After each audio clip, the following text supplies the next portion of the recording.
Welcome to Sleepless in St. Canard, where nostalgia replaces REM cycles. I'm Kitty. And I'm Ange.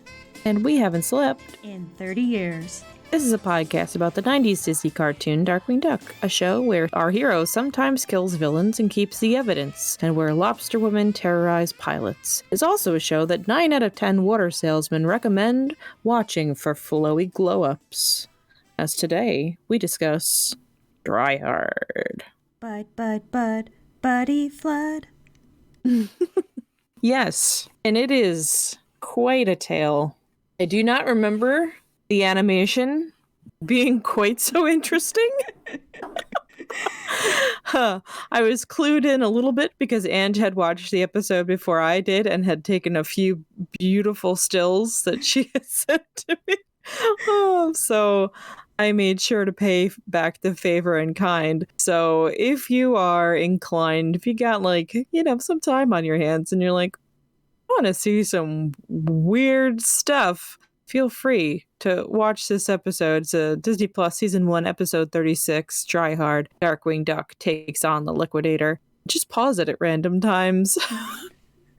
You could get something that looks really, really cool, or you could get a crumpled up little weird blobby Darkwing. Doing the Family Guy pose when they crumple to the floor. Get legs all skewed. It definitely looked like there were just points where they just were a 1 second frame, so we're just gonna put something here. We're well, we got to get this episode out. Who cares what it looks like? Go, go, go, go, go. That being said, it is a very fun episode. And it's actually a true origin episode, too. It is, although it does end in quite a way where it seems and that was the end of the Liquidator. But yeah, so we'll just hop on in here, unless you have any overall thoughts for the top of the show. No, it's one of those episodes that for some reason I have watched it several times and I'm not even sure why. I guess it is the only Liquidator episode where it's just him. Otherwise he appears with the Fearsome Five. So there's that. The one thing I do remember is that his voice actor, Jack Angel, is also the voice of Molecular Macabre, and you can kind of hear it a little bit when he's Bud Flood. I actually looked him up at the end and saw that he sadly passed away in 2021. But I was like, oh, he was a bunch of things, the credits on that man. But yes, he was also Molecular. And I was like, oh, yeah, I could totally hear that now that I see it. So rest in peace to a hardworking, beautiful salesman / monster dad's voice actor. Mm-hmm. This episode, too, we also get quite a few costume changes from Drake.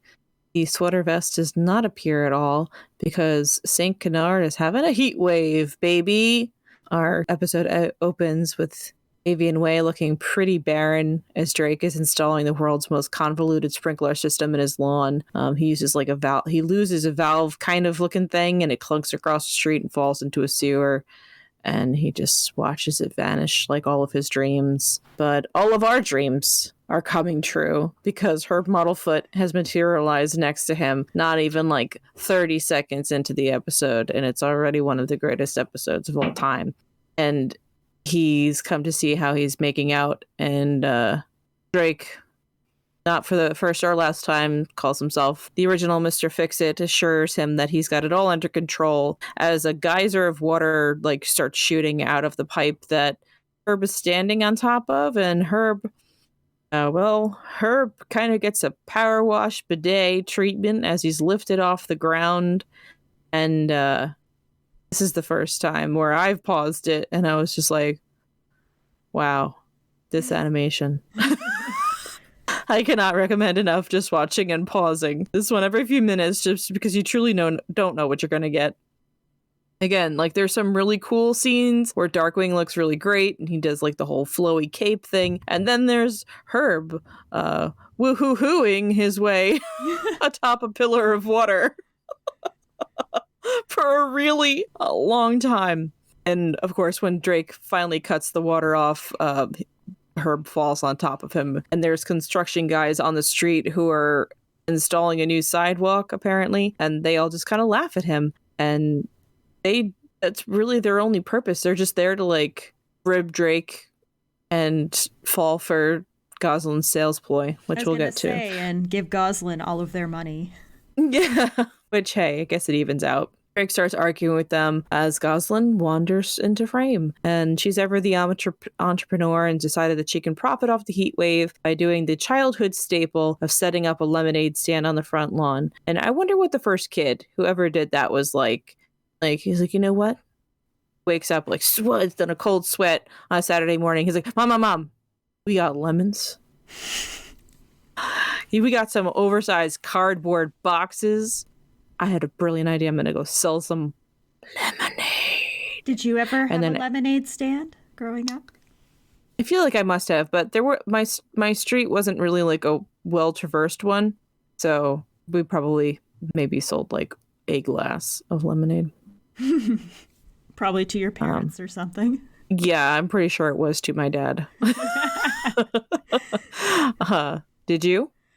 I can't remember. I'm going to say probably not. And if I did, it was probably Kool-Aid, because we definitely did not have access to lemons, and I would not have known how to make lemonade. But Kool-Aid was pretty easy to make. So I'm pretty sure we did something. I don't know if it was a lemonade stand, but we always had like powdered lemonade mix. So don't be too impressed. I wasn't making any kind of alchemy. But you know, like that first kid who did this, and then the sensation that they started, there was probably like a turf war between all the kids being like, "You stole my idea." Kind of like how I assume the Dunkin' Donuts and Starbucks employees rumble in poorly lit parking lots after their shifts. The lemonade stand rivalries must have been intense.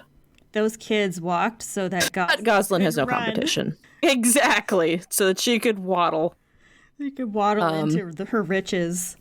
Yes, because she is ever the businesswoman. She is quite an evil businesswoman, in fact, as she entices her buyers to, come over with a bowl of potato chips that she dumps an entire shaker of salt over, so that their mouths instantly turns into a desert and have to buy her overpriced cup of natural mineral water. I swear that her sign said lemonade, but she was selling natural, quote unquote, natural mineral water, and for $1. So she dries this man's mouth out and then demands a water. So kind of just like big corporations today. Yay.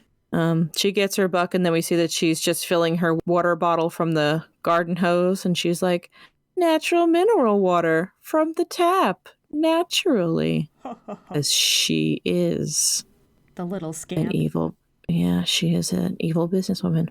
This part was pretty funny too, because she's doing her whole thing. We're just watching her, and then all of a sudden Drake is like, "This show is about me. Everyone witness me."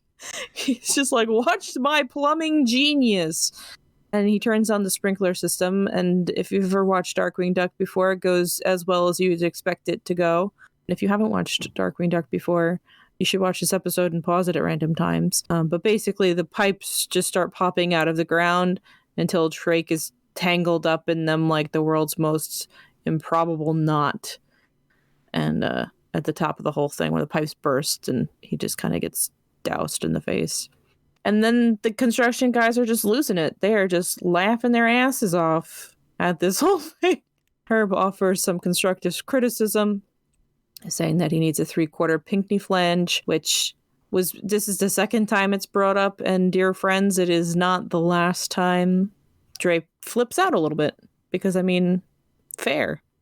He's talking about how he knows, and he's got every kind of flange inside, and he goes inside, and Launchpad is just sitting in there watching the TV, and there's a commercial on. I had to go back. I'm like, what? Did that just say the shoe? Yes. And it was literally just a man with a shoe on his head, and then like words pop up that say the shoe.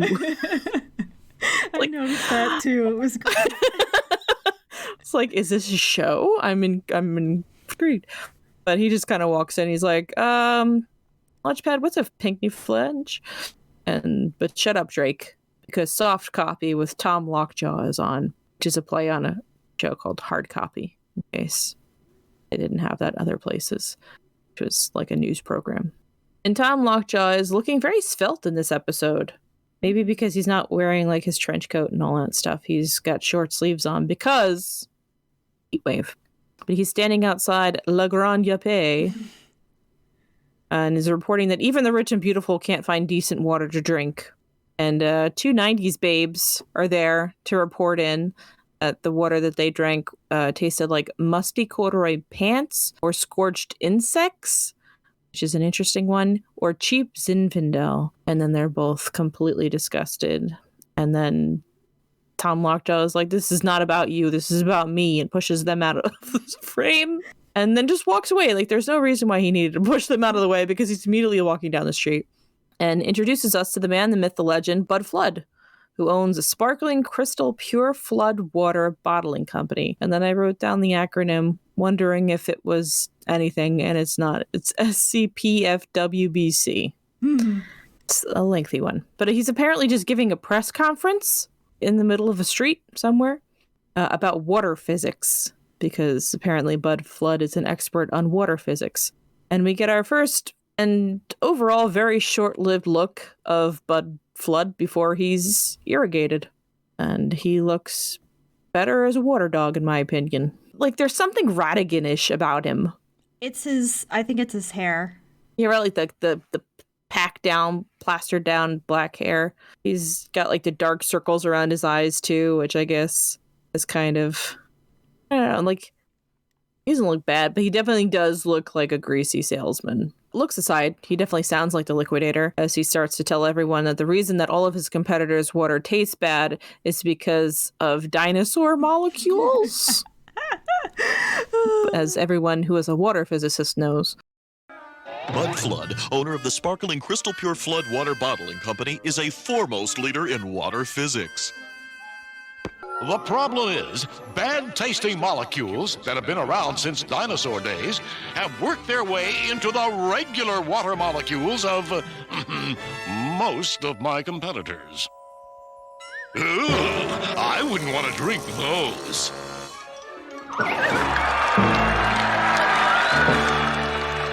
And with Bud Flood Sparkling Crystal Pure Flood Water, I'll never have to. Tastes so good, we thank you, water. Drink sparkling crystal pure flood water. And then confetti and applause and cheering starts. And he just spins it all into an ad for his own water brand. And we get our first introduction into the legendary Floodettes. Flood girls? The Jingle Girls. Yeah, I don't know. They're the ladies who appear only in this episode. And they sing little... His buddies. Oh, beautiful. But they just kind of show up in various costumes throughout the episode and sing little jingles. So currently they are dressed as water bottles and they have their lovely lady legs and high heels out, and that's about it. And they're singing about how everyone should buy his water. And then Bud brings it home by slurping up his product directly to the camera. And surprisingly to me, Tom Lockjaw is not at all impressed. And he starts talking about how the officials think that someone is befouling the other water company's bottled water, and Drake is outraged that someone would be befouling. And so naturally Darkwing is on the case. Launchpad and Darkwing are driving around, complaining about how hot it is, and decide to stop and buy a drink at Beverage King. Darkwing is shocked to hear that everything is sold out. Everything that doesn't taste like mud, apparently. The shopkeeper corrects him. And we see some oozing and fizzing, exploding bottles on their shelves. And Darkwing notices that there's two brands that seem to be selling out. And it's the Bud Flood water and Cuckoo Fizzy water. Their favorite, apparently, because the Mallards have a favorite kind of water. And he determines that one of them will be the next bottler hit. And... okay, so I do not remember that his Cuckoo Fizzy water place was so clowny. It is. It's horrible. It is supremely clowny. All of their vats of water just look like clowns looking up at the ceiling with their big mouths filled with water. Like their nose is like a central fixture. It's horrifying. I do not like clowns, so I hate this. But I get it, because it's also a not-so-sly nod to the Joker, as we'll soon see, because surprise, surprise, Bud Flood is the one creeping around the competitors' catwalks, just straight up dumping poison into their water. And he says, slop, slop, fizz, fizz, as he pours it in, which is play on the Alka-Seltzer jingle. If you guys don't remember that, it's pop, pop, fizz, fizz. Oh, what a relief it is. Then he is interrupted by our first I am the terror of the episode. And he's like, I am the parking meter that expires while you shop. Launchpad is surprised to see Bud Flood there, but walk directly next to them are the buddies, the Jingle Girls, and they're dressed as the poison bottles, singing Bud, Bud, Bud, Buddy Flood. And Darkwing unravels his plot, which Bud messes up to immediately with a sales pitch. And he's like, would you rather drink my pure mountain magic or a big fat monkey brain? And one of the Budettes, the buddies, Jingle Girls, just has a bottle with a brain in it. Where were you keeping that? In your poison costume. So obviously, Darkwing's like, yeah, I'm going to drink your water. Then he gets up and Bud floods the face so hard that he falls over the railing, doing some gravity-defying Wile E. Coyote for a little bit, but then just plummets to his death. He falls into the vat and is screaming for help. But you're still going up the river, Mr. Taste. Test. Help me! I'm melting! Don't be such a baby, Flood. It's only water. Where'd he go? Oh, all the better. Cases are so much easier when the bad guy offs himself like that. And Darkwing just killed a man in front of his buddies, his Jingle Girls. It's true, but maybe they can't see, so maybe they like. Don't really know. That's true. They're just kind of like they were in the middle of a costume change. But then Darkwing is just kind of like, well, the cases are so much easier when the bad guy offs himself like that, and then just walks off. Can I just say that I was actually surprised at how competent he was to figure this out, because usually he's so bad at actually being a detective. But I guess in order to move the story along faster, because if he spent too much time trying to figure it out, we wouldn't get to this part, which is really only the first act. But I was actually impressed at how quickly he figured out where the culprit was going to strike next, and he was correct. Yeah. And then he accidentally murdered the culprit. Yeah, this is kind of, it was, the whole setup of this episode was very Fungus Among Us, only he didn't kill Morgana. Oh no, she's hot, I can't kill her. A very, very brutal death, though, for the Liquidator. Yes, very unpleasant. And luckily, though, he seems to enjoy what happens to him. But the vat, as you know, Darkwing wanders off, just bubbles liquidedly, if that's a word. And then it just goes to the next day, and it's life as usual on Avian Way. Darkwing has no trauma from melting a man alive. The next day, the guy on the radio continues to talk about how hot it is and how everyone's struggling to keep their lawns alive, when we pan down from the scorched sky to paradise, as we see the Muddlefoot home is simply flawless. It's beautiful. The grass is green. It's got a blooming garden and flower bushes, and they're being trimmed by the angel himself. So glorious that a random news reporter guy runs up to him, calling him by name, clearly knowing that he is a saint. And he says that he's from Better Than Your Home and Garden magazine, which is pretty great. And wants a picture of Herb's incredible sprinkler system. Herb obliges, of course, because he's very gracious. And a little sprinkler heads start popping up around the yard. And then, like, a giant fountain pops out. And it's just like the whole thing is just, like, over the top. And everybody is very impressed. And then we pan over, like, the perfectly green hedge. It's so funny. It is a perfect juxtaposition because it's just like beautiful, beautiful, beautiful, beautiful. There's the hedge, and then literally on the others, like, there's supposed to be two hedges next to each other. And it's just gnarled branches. And then Drake has completely destroyed his lawn trying to get the sprinkler system installed. And he is just like yelling. He's He's basically in the trenches trying to get this thing to work. And he attempts to get the reporter's attention, yelling over to him as he turns the sprinklers on. And of course, no water comes out. And instead just starts flooding the house as Drake watches his lawn impatiently, being like, come on. The reporter asks if he could have got a 3/4 pygmy flange. And Drake starts ranting about how he doesn't need one. And then opens the door to the house and gets hit with the tidal wave of water that had built up inside it. And Goslin surfs out on top of it. Drake says, I don't need no stinking pinkney flange. Is that he does. It is. I don't know what it's from, but the line is, badges, we don't need no stinking badges. I think it was, because I remember, I don't know, my mom used to say it all the time. So it was like a popular thing. I don't know, but he doesn't need no stinking pinkney flange. But, spoilers, he does. Then we head back out. I guess Darkwing, Mr. Fix-It, gives up and goes back to being a hero. As him and Launchpad are now on the road again, but they are indeed shopping for a 3/4 pygmy flange when a fire hydrant bursts from the ground and a long, watery hand plucks Darkwing from the rat catcher and pulls him down into the sewers. Down into the sewers where there is a stage with red velvet curtains and spotlights all ready to go. A mysterious figure in a trench coat steps onto the stage, and Darkwing demands to know what's going on and who this is, and then the Buddy Jingle Girls emerge in big boxes with question marks on them, singing, as they like to do, and the trench coat figure starts to introduce himself.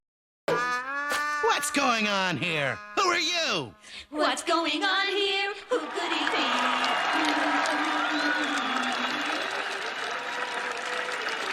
I was once a meager but brilliant bottled water salesman in the beautiful burg of St. Canard. Saint Canard. Enough of this song and dance. You mean to tell me you're... Correction! I was Bud Flood. Buddy Flood. Before you mercilessly threw me into that contaminated vat of water. Threw you? You fell into the vat! I mean, I had nothing to do with that. We even tried to save you. Nevertheless, I became the new and improved master of all liquids, the Liquidator. He's wet and he's cool. He's really hip. He may be made of water, but he's no drip. He's very impatient to find the man that he murdered is actually not murdered. He should be a little more happy about that. And he's like, oh, correction, I was Blood Flood. And the girls have quick changed into their water bottle costumes again to sing his name. And he goes on to remind Darkwing about how he murdered him. You threw me into that vat. And Darkwing's like, threw you? You fell into that vat. I mean, I had nothing to do with that. We even tried to save you. And then he pulls out the melted broom. His only evidence in case somebody came looking. Exactly. It's like Exhibit A. It's the it is proof of the crime. The figure doesn't seem to care, really. He claims that he was turned into the master of all liquids, the Liquidator, which I know I've said it before, but I just need to pause and say it now. It's just so good. It's such a clever name. It's such, like, the whole salesman thing is like such a great character concept, and it's just nailed so well. I love it so much. He talks in like the little like commercial language. It's great. Fantastic. And I'm a little surprised that this is his only solo episode. I'm not super surprised because I can't think of any other ones, but he does seem to just trounce Darkwing effortlessly throughout this entire episode. So it's like throwing the other ones in kind of, I guess, underpowers him. I don't know. It's just Darkwing very well could have died at least 18 times in this episode. Maybe it's because there aren't a whole lot of ways to defeat him. So once they figured out how to defeat him in this episode, they were like, crap, how do we do that in future episodes without it being, you know, because the only other time that they bring up Liquidator's weakness is in Jailbird, which we already covered, and they literally use the same thing that they used in this episode as his weakness. So perhaps they kind of wrote themselves into a corner there. You just gotta turn him into Jell-O. Pudding. We'll get there one day. So yeah, I love the Liquidator. Fantastic character. He looks great. Like, his character design is fantastic. And everything about him. Just, chef kiss. I love him. So yeah, the Liquidator oozes out of his trench coat as the Buddy Jingle Girls sing again, and he reforms as the blue, bubbly dog we know and love. And Darkwing does not hesitate and just punches him. He's like, the wet look is out. But of course, he's made of water, so his fist just goes right through him. And the Liquidator retaliates by turning into a giant hand and throwing Darkwing into the brick wall, which he slides down. And that's the really janky animation that at me. So if you're looking to pinpoint that exact moment, please, I beg you, please go look at this little deformed man. And it really, I've said it before, but this episode just flips animation quality so drastically from one scene to the next. It's very Looney Tunes in parts. Mm-hmm. Like, when I think it was in the beginning when Herb is saying, oh, you should get a 3/4 picnic flange, and Drake just flips out at him. It's just like textbook Daffy Duck, like jumping up in the air with his legs going all over the place as he's yelling at him. So it's a strange one, but it's fun. I like it. He's like, are your muscles sore or tired, aching? Try Liquidator brand deep heating rub. And he tries to boil Darkwing alive with a wall of water that kind of closes him in. And Darkwing does not catch on and is like, ooh, water, I'm really scared. And shoves his face in there, burning himself. Because obviously, and he, to his credit, is just like, ow, my God, it's so hot. He's like, oh, no, it's not hot, it's boiling. And then the Jingle Buddy Girls are back in their finest attire, aka a lobster costumes. And they are just lobsters with lady legs. And it's magnificent. Beautiful. Perfect. Stunning. No notes. It is the peak of fashion. The Liquidator starts narrating his plan to us as the boiling water starts to close in on Darkwing. And then Launchpad just slams the door open and hits the Liquidator with it, making the water collapse and not boil our hero. I actually had to rewind at that point. I'm like, wait, what? How did he? I was like, oh, he hit him with the door. So Launchpad to the rescue, opening the sewer door. DW? Darkwing Duck! Ah! Lobster Women! Never mind the seafood, old pal. You just splushed the bad guy. I did? And then we get the finest sound clip of all time as Launchpad screams, ah, a lobster woman!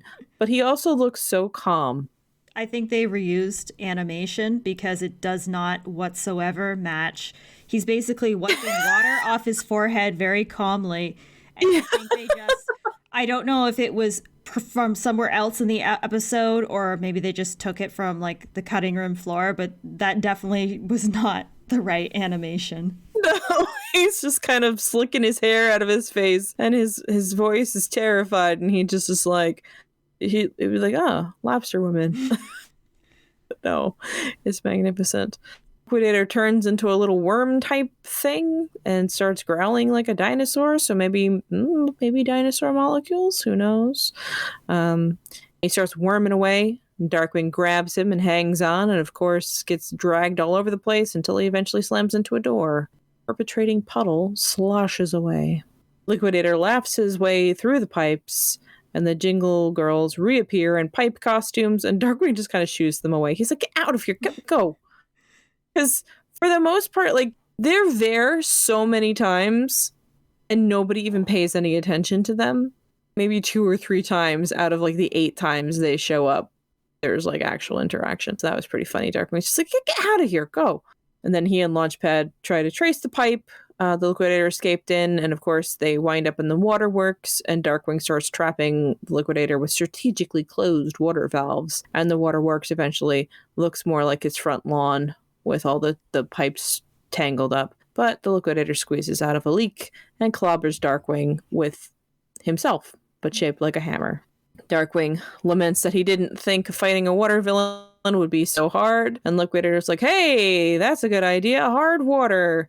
And then he turns all the city's water into like a yellow cementy goo type thing, like a jello, and kind of see through it.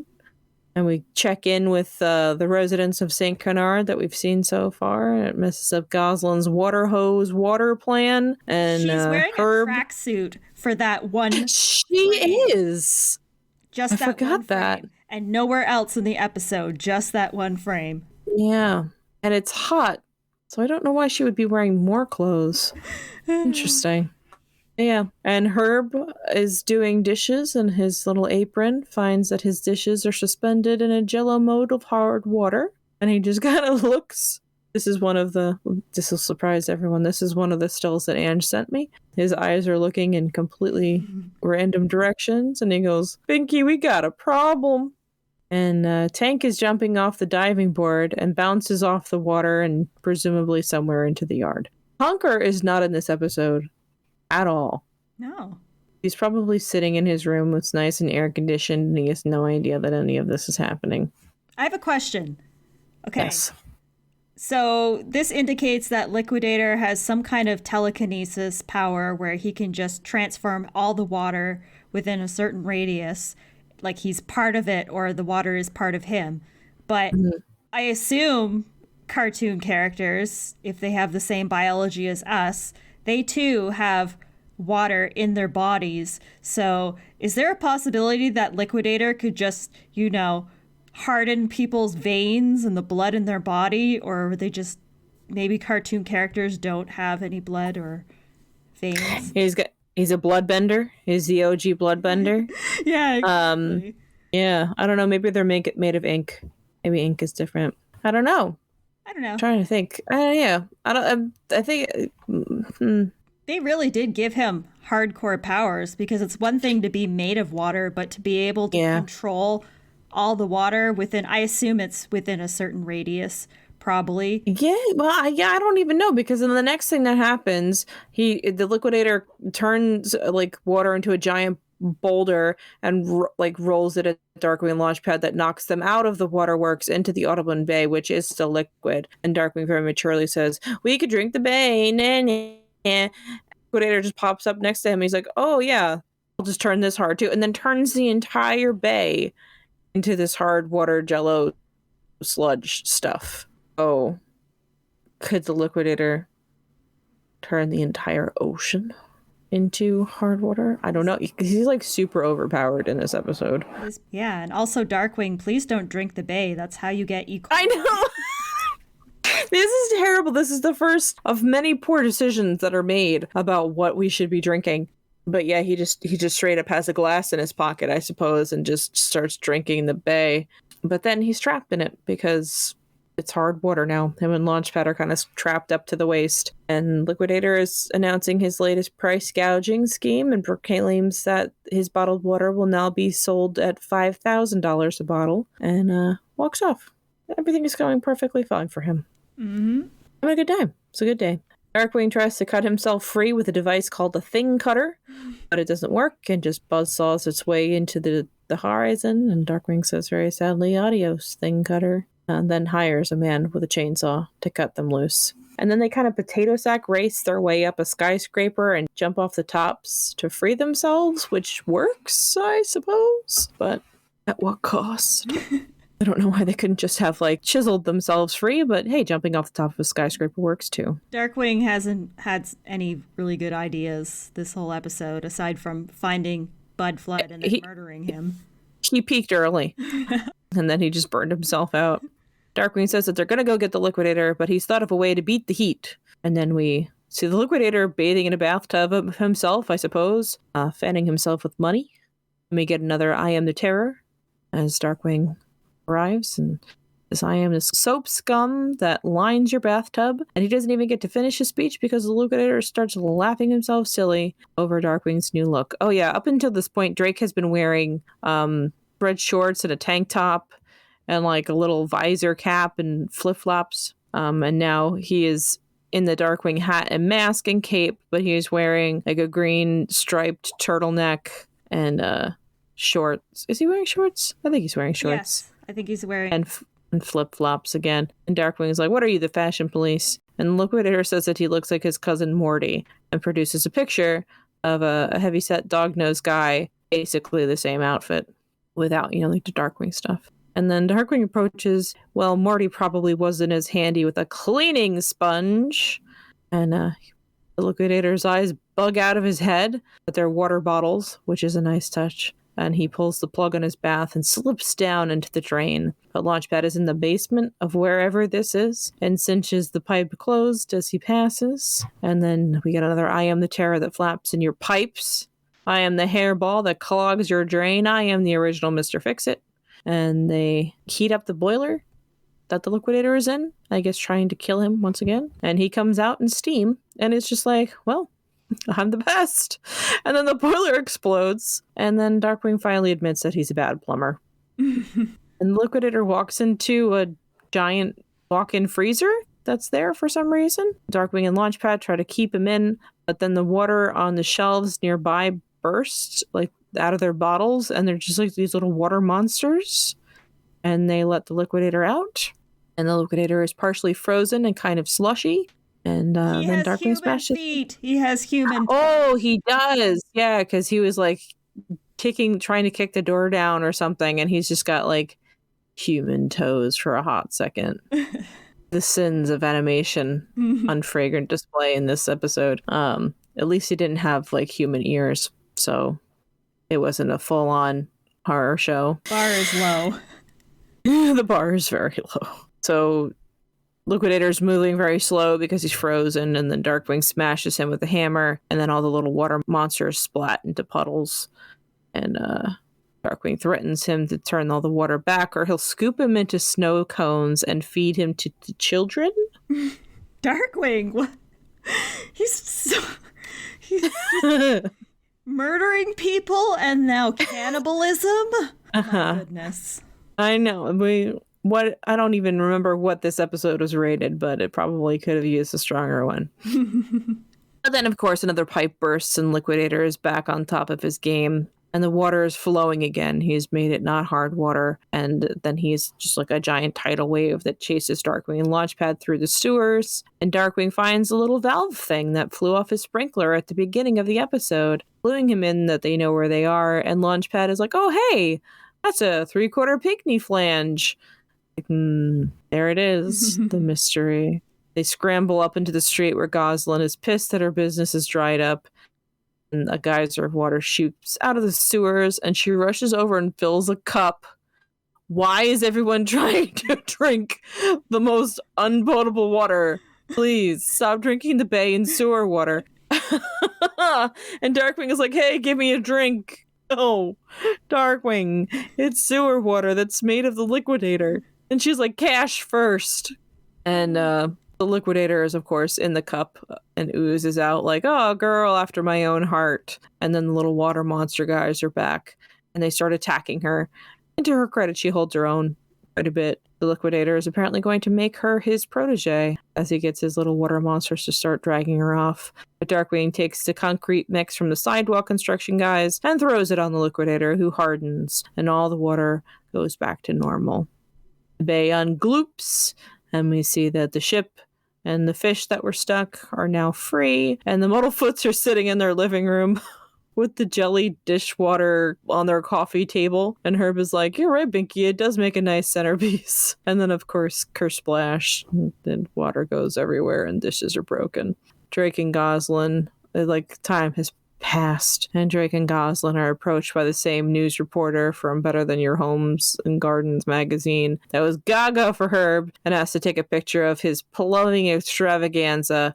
And not only now does Drake's sprinkler system work, but he's got the Liquidator as the central fountain on his lawn, which is super dark. Yeah, I was gonna say, that's pretty messed up in so many ways. Yeah. Because then it's like, how is the water flowing through him? Did Darkwing chisel a line through the Liquidator to get the water to come out of his mouth? This is the corpse of the man I murdered. He's not at all concerned that he might come back to life eventually and murder them all on his front lawn. On his front lawn, now that he knows where they live. Oh, so that's it. That's Dry Hard.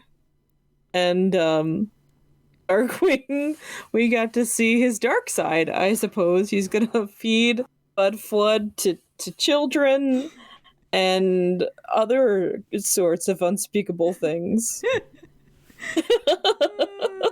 It's And actually Honker's just locked up in his room, not paying attention to anything that's happening.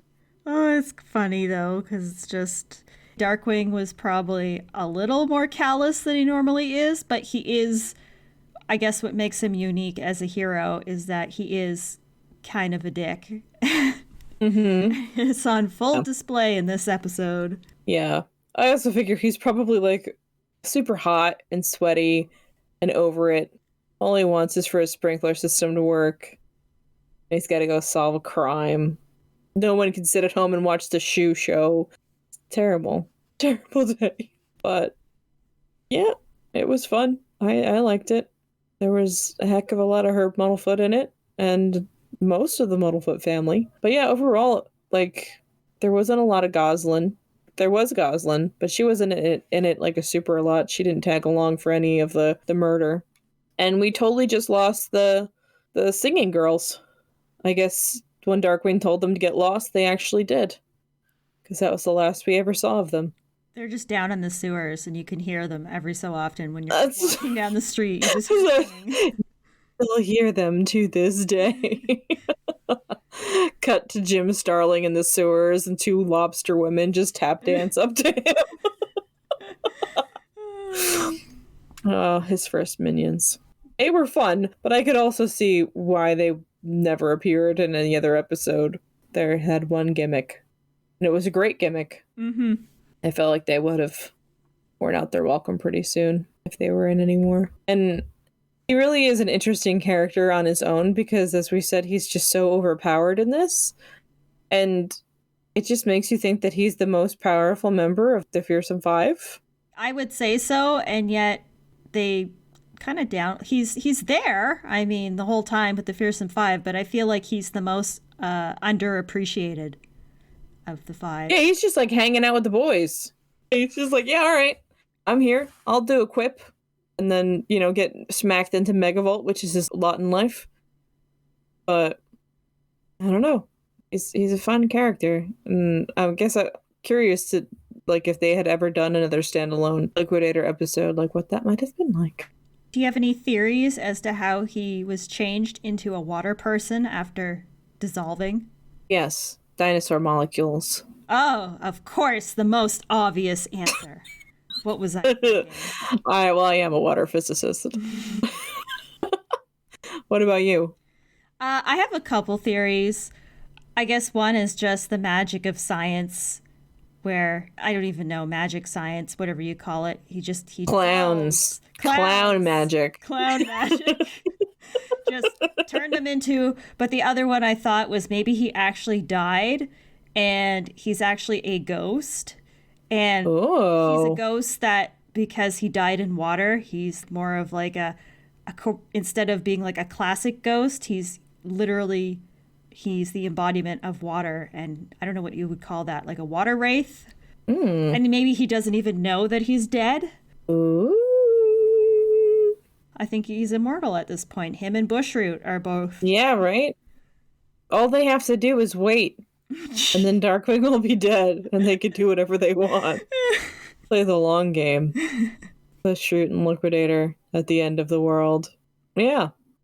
So there we go. I loved how pretty the Muddlefoot house was. It really was just like a beautiful little house that apparently they blow up every other day. I guess they have good homeowners insurance because it's always built up. Very nice. But yeah, so how would you rate this one? I'm gonna give it a 3.5 out of 5 because I think for the most part it's a good episode. I wouldn't say it's amazing, like it doesn't blow me away, or I don't think of it as one of my top favorite Darkwing episodes, but it's a solid origin episode. It's a little, tedious in some places. They attempt several times to defeat the Liquidator and they keep failing. At some point it's like, and then they do this, and then they do this, and then they just go from one place to the other. So there are points where I feel like that got a little monotonous. And then, of course, the animation was chaotic. So It truly was. I do think it, on the whole, I mean, It's a fun episode for the Liquidator, especially. And it is one that if you were to ask me what episodes to watch, I would recommend watching this one earlier on because it is an origin episode, so that when you get to Justice Ducks, you're not like, who is this guy? What's his deal? Why is he talking in jingles and slogans? Yeah.